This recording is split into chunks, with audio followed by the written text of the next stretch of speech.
It's been 5 years, a phrase I often said on our first day. 5 years since I moved to England, 5 years since I was not fluently speaking the language around me, and 5 years since Prince biscuits, familiar bakeries and Milka chocolate. I missed it. Harriet and I agreed to go to Paris together, I don't know when, but it was something I'd been looking forward to for months. It was a breath of fresh air that I desperately needed, and I'm so happy I went. Let's watch our adventure.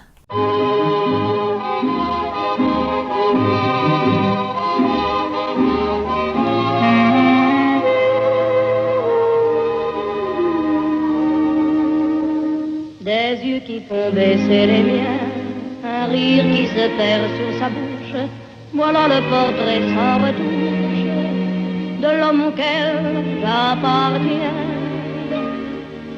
Quand il me prend dans ses bras, qu'il me parle tout bas, je vois la vie en rose.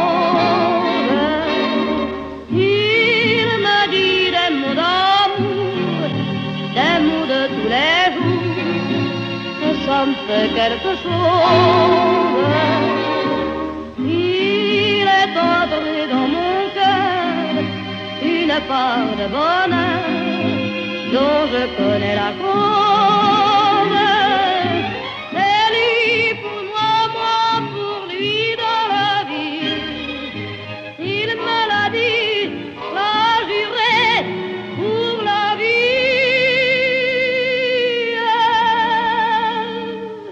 Et dès que je l'aperçois, alors je sens dans moi mon cœur qui bat. Des nuits d'amour à plus finir, un grand bonheur qui prend sa place, des ennuis, des chagrins s'effacent, heureux, heureux, à en mourir. Quand il me prend dans ses bras, il me parle tout bas, je vois la vie en rose. Il me dit des mots d'amour, des mots de tous les jours, et ça me fait quelque chose. Il est entré dans mon cœur une part de bonheur dont je connais la cause. C'est toi pour moi, moi pour toi dans la vie. Tu me l'as dit, m'as juré pour la vie.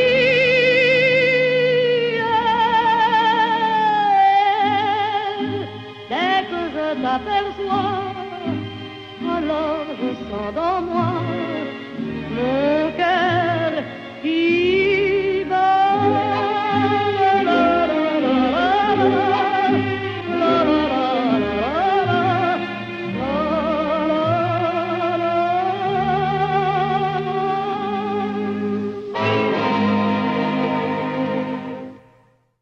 It was no surprise to me that Paris is beautiful. The buildings are beautiful, the people are beautiful, and their language is just beautiful. A lot of our trip was just me staring at my surroundings in awe because I felt like I was in a movie. I didn't have to rush to work or to class or be at home doing something with my life. I was simply in that beautiful moment in Paris. The building where we spent most of our time gushing over was the Notre Dame, where we had a brilliant tour which I recommend to anyone who wants to know more about the Notre Dame. Here are some interesting facts about her.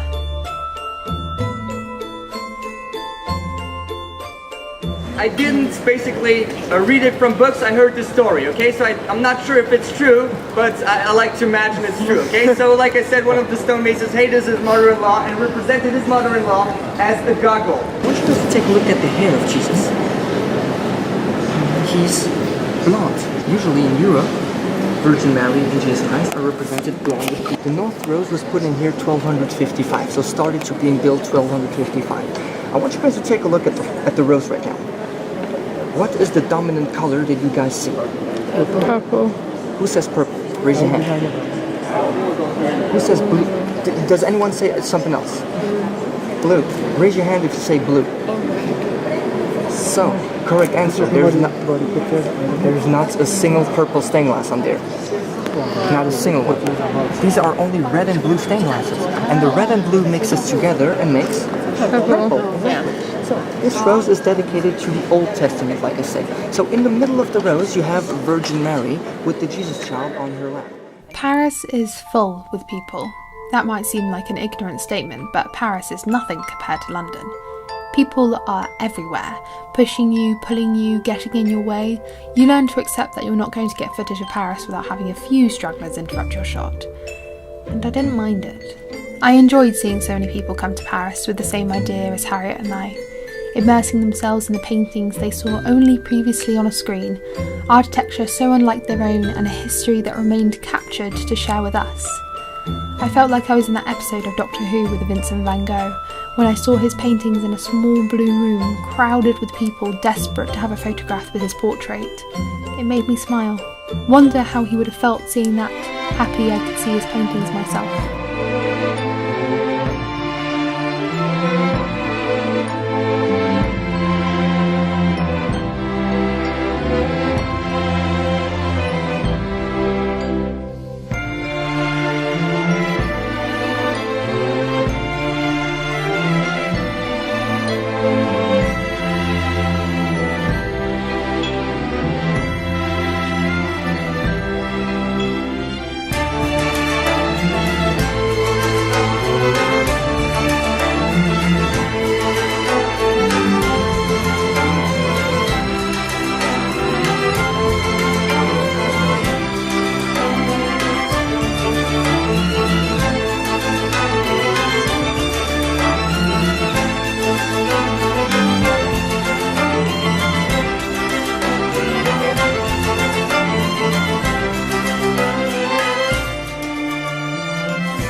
One thing, that's all it takes. One thing that leads you to food you would never have tasted, people you would have never met, and places you would never have seen. Some things are more common, a lot of tourists have the same idea as you, but some others are unique.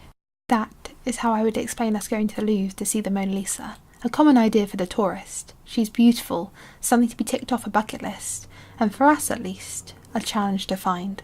Then there was the Palais Garnier. I'd like to think Harriet and I would have stumbled across it at some point in our lives, but it really doesn't seem the case. In truth, the reason we went was because of a little animated children's movie called Ballerina. If it wasn't for that movie, we would never have had the motivation to come to Paris, let alone the beautiful Palais Garnier. Funny that.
As always, things come to an end.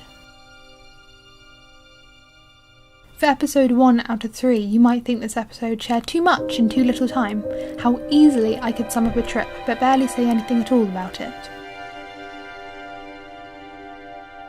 Maybe it's a reflection on how short it all seemed to me.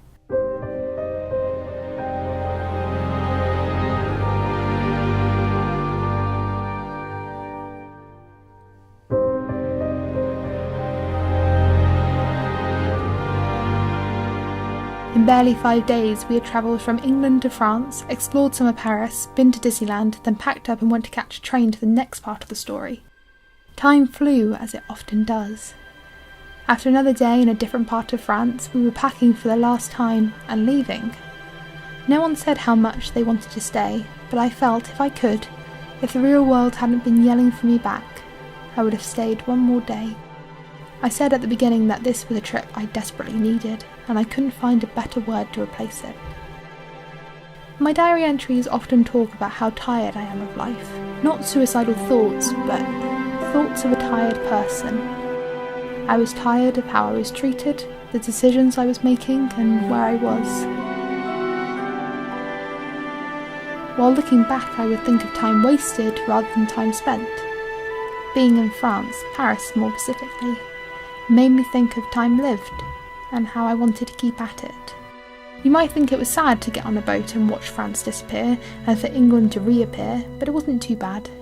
In that moment on the ferry, I looked at Harriet and knew that this wasn't the end. We still had photos to upload to Instagram, videos to edit, and gifts to give for goodness sake.